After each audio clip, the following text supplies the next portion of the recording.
Hey you guys, it's Peter, and welcome to my channel, Peterisms, where I tell stories of my life and just little things that I have learned as I've grown into the person that I am today. And I have a bunch of books. I thought they were down there. I have a bunch of books over here. I've actually pulled 3 meditations that I'm going to read from. And then I also have the Don't Sweat the Small Stuff, and it's all small stuff. It's not all small stuff book, and I'm going to read possibly from that. And Tucker is over here, and he is joining me. So grab your coffee. Grab a little bit of water, and let's start these meditations. So the first book that I'm going to read from is Meditations for Living in Balance, Daily Solutions for People Who Do Too Much. I thought it said people who do way too much. Do you do too much? Do you feel like you're doing too much? Slow down. We can slow down and still get a lot accomplished. So February 11th, compassion. Spiritual energy brings compassion into the real world. With compassion, we see benevolently our own human condition and the condition of our fellow beings. We drop prejudice. We withhold judgment. Christina Baldwin. We are all blessed with spiritual energy. To be human in its fullest sense means that we are spiritual, and our spirits possess an energy that is both compassionate and healing. We are not gods, and we are also much more divine than we allow ourselves to recognize. Divinity and humanness are our birthrights. It's the living out of all of these potentials that sometimes offers us a challenge. When we see ourselves as we truly are, divinely perfect human beings struggling to live out the gifts of spirituality, we have an opportunity to crack open the door of compassion a bit. When we can compassionately see that we fumble, we make mistakes, or that we are, if only faintly and occasionally, aware of a goodness within us that we do not always know how to express, we start to be aware of feelings of compassion for ourselves. Once we are aware of compassion for ourselves, it is only a very short step to begin to feel compassion for others. Practice forgiving yourself for being human, then pass that forgiveness on to others. It's a really great reminder, I think. You know, my old sponsor used to always say to me, I'm not a human having a spiritual experience. I'm a spirit having a human experience. I'm a spiritual being having a human experience. And I think that's a really interesting way to look at the world, you know, or to look at your life. That we are, and I know a lot of people their beliefs don't align with this, and that's fine. But, you know, I think it's really interesting when you look at yourself as being a spiritual being, right? Without body, without name, without all of that. And if you take that and you put that to the side and you think to yourself, well, who am I as a spiritual person? And that would be my thoughts, my actions, my feelings, my emotions. Who am I without body, you know, and all of that? I think we start to look at the world in a different way. One of the things that was really, really helpful to me with my mom's passing was that my mom believed that she was but a bag of soul. She would say, you know, I just believe that I'm a bag of soul. My body is just, it's just, you know, shell. It's to who I am as a person, my soul. So when I am gone, do not get attached to my body, because I'm not that person anymore. And as strange as that sounds, like, that was really, really, really helpful to me when my mom passed. And I can remember being in the hospital room the night that she passed away. And I literally immediately had no connection anymore to the body. I mean, it was like she was gone. I mean, I knew she was gone. And if you've watched me talk about it in my vlogs and things before, you know, like, my mom had been in a coma for a while, and I felt like she was gone long before she was actually gone. And it was so interesting reading. So I just finished the book, Proof of Heaven by Dr. Eben Alexander, and I didn't love the book, I have to say. I gave it 3 stars. But one of the things, and the reason why was because I was wanting a really spiritual aspect to the book, which there was, but about 85% of the book was really about his history, his family, and his medical conditions, and that wasn't what I was looking for in reading that book. But it was a good book nonetheless. And it really talked about the mixture between science and medicine and spirituality and how to believe in all of it at the same time. But, you know, one of the things that it was interesting when he talked about it was all of these near-death experiences from people that are in long-term comas. And, you know, it's so strange that at that time, like, I had this just sense that my mother was somewhere else, you know? So when she finally passed, to me, it wasn't like anything had really happened. Like, I was cognizant of the fact that she was gone because I had been there when it happened, but at the same time, like, it felt like she had been gone for a while, and I did not have much of an attachment to the body whatsoever. I just really didn't. Like, that wasn't my mom, you know?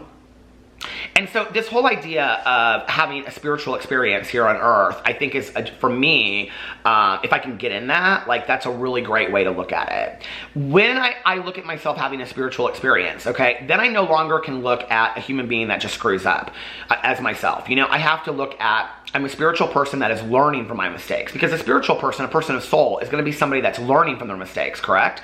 Like, it's going to be somebody that, like, makes mistakes, falls on their face, and then gets up and learns from it. Well, if I'm that person, then I have to allow myself the ability to learn and grow from the mistakes and the errors that I make in my life. That would be what, you know, if I truly was compassionate with myself as somebody else, if I wanted to treat myself the way that I would want somebody, you know, to treat me, then I would want to give myself, you know, second, third, ninth chances and hope that I grow from that.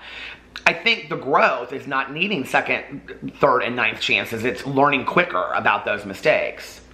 Once we can start being more compassionate about ourselves, right? And this is why I talk a lot about positive affirmations. And you look in the mirror and you say things like, you know, like, you're a good person, you're beautiful, you know, you're a good, you know, daughter, you're a good son, you're a good husband, you're a good wife, you're a great friend. Once you start doing those positive affirmations and you believe those things about yourself, right? Then I think that we can start more readily seeing that in other people as well. So if we can be compassionate with ourselves, it's the whole idea of, like, you know, you can't love somebody else until you first love yourself. Well, we can't readily have compassion for somebody else unless we can have compassion for ourselves first. If you notice people that are truly highly compassionate people, right? Like, they're not beating themselves up. They're not people that are giving to others, unless they're doing it out of martyrdom. And I think that, you know, I think we know a lot of those people that are like, well, I'm so giving to others. I'm always doing things for others, but I never take care of myself. Well, then you should start doing some things for yourself, because life is short. And the people that you're doing these things for would want you to enjoy your life too, you know? So I think, and I'm not big on martyrdom, I'm just not. You know, like, I think we have to start treating ourselves better. And most of the people that I know that are some of the kindest, sweetest, most peaceful, serene, compassionate, loving people that I've ever met in my life never beat themselves up. They never put themselves down. You know, they're always lifting themselves up. They're not arrogant. They're not cocky. But if they have something to work on, they'll say, like, I need to work on this. Like, I've been working on it. But you know what? Like, I got to give myself a break, you know? And I think there's a lot to be said for that. We've got to give ourselves a break, you know? We can't beat ourselves up all the time.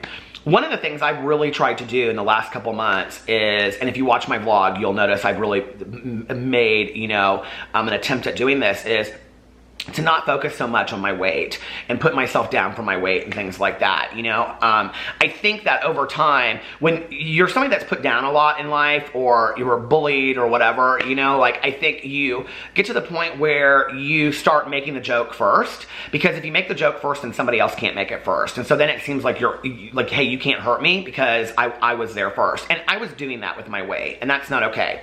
I'm not happy with my weight. I want to change my weight. I want to be healthy. I want to, you know, really improve my health and my lifestyle this year.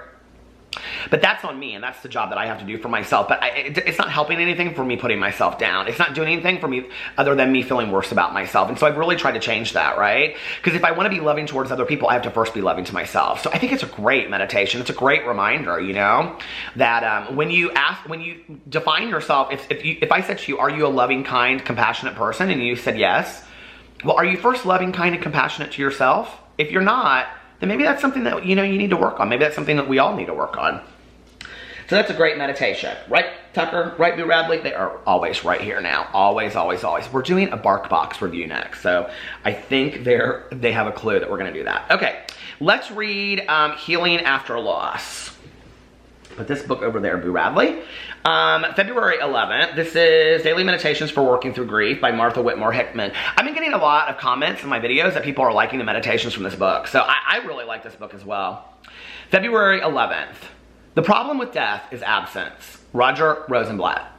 After all our attempts to comfort ourselves and to make sense out of dying, we are left with a huge hole in the fabric of our lives. I miss you, I miss you, I miss you. And then what? The absence begins to feel familiar. The edges of the psychic hole grow less sharp, maybe begin to grow together, so we can walk along without being in perpetual danger or falling into the astonishing abyss of the person's death. In time, the absence even mutates into another kind of presence. Someone has said that a child who dies is with you in a way a living child cannot be. In some ways, that's true, and yes, it is a comfort. This is the case not only with children, but with parents and other loved ones who have died and who become part of the community we carry with us wherever we go, wherever we are. Perhaps they become our guardian. Okay, wait. This is the case not only with children, but with parents and other loved ones who have died and who become part of the community we carry with us wherever we are. Perhaps they become our guardian angels, our link with the other side. But to let them go initially is one of the compromises we are forced to make with life, and our longing for them sometimes makes the prospect of our own death almost all right. I am and always will be a part of all that I have known. Wow, what a meditation. You know, I think there's, oh, spilled my coffee. Hold on. I think there's talking about grief, you know, in the philosophical, and then there's talking about grief in the real and feeling it, and then I think there's talking about grief and moving through it, you know, and I think that they're three completely different things. I think it's easy for me to get in a video and read a meditation and talk about grief and the grieving process and this 5 stages of grieving and all that kind of stuff, right? But I think it's another thing when you feel it, and the idea of I miss you, I miss you, I miss you is just, it's so profound to me, especially right now, you know, where, like, Alex and I do little check-ins with each other, you know, about how we're doing with pee-pee and things. And I never thought, if you had asked me 10 years ago, 20 years ago, you know, that this little guy could have such an impact on me. But he has. And so Alex and I do these check-ins with each other, you know, and it's just like, at this point, like at first, it was just like we would start talking about it and both of us would just start crying and wailing, you know? And then it kind of slowed down, and then we each have a day. It's like if I'm doing okay, like he's not, and vice versa. And, you know, I was telling in my vlog last night, which I mentioned about 15 times in this video so far, I was saying that Alex sends little pictures every day, you know, of like me and Pee-Pee, like from years ago, and it kind of brings it back up. And yesterday he sent me this picture, and it was with where I was sleeping, and Pee-Pee was like in my arms. And I just, like when I saw the picture, I just thought, you know, I miss you, buddy. I miss you. And so it's interesting that that meditation came up today. I think at its core, that's what grief is really all about, is missing somebody in our life, missing that interaction. You know, even if it's somebody that hasn't passed, if it's just like the ending of, you know, romantic relationship or a friendship or whatnot, you know, I talk on here a lot about, we don't have to grieve a person. It can be the grief of a job that you had for a long time, or the people that you worked with, you know, or, if you move, the grief of the city that you used to live in and just what was comfortable and normal to you, you know? Or it could be the grief of a lost friendship or a romantic situation. It could also be the grief of, you know, somebody passing away or an animal passing away or whatnot. I think that at its core, it's really about missing that or there being a part of our lives, and that our lives have changed forever as a result of that loss. And so, and I've always said this, that grieving is selfish, right? Because it's about us wanting that person or that, you know, thing back in our lives. And that's okay. I mean, selfishness is not necessarily always a negative thing, right? But it's about us wanting that back in our lives, and not really being able to see our life going forward without it, which I think is difficult. But life changes and life goes on, and new things come, and some things go. And I think that's just about, you know, living on this journey of life, and about appreciating the things that we had, telling the stories, that's what memories are, and appreciating those stories and appreciating those things, and allowing change to occur, and being okay with the fact that it is okay to miss something or someone. It is okay to sit there and just say, I'm really having a hard day today, you know, like, I really miss my mom, or I really miss my husband, or, you know, I really miss my best friend, or that moved. You know, I think sometimes in grieving in life, it's been harder for me when it's been people that they're alive and they just moved across country, you know? I watched my husband live apart from his best friend for 10 years. She just recently moved back, you know, and it was so hard for him. You know, I can remember when she first moved, and there would be, you know, nights, I could tell that he seemed gutted emotionally, you know?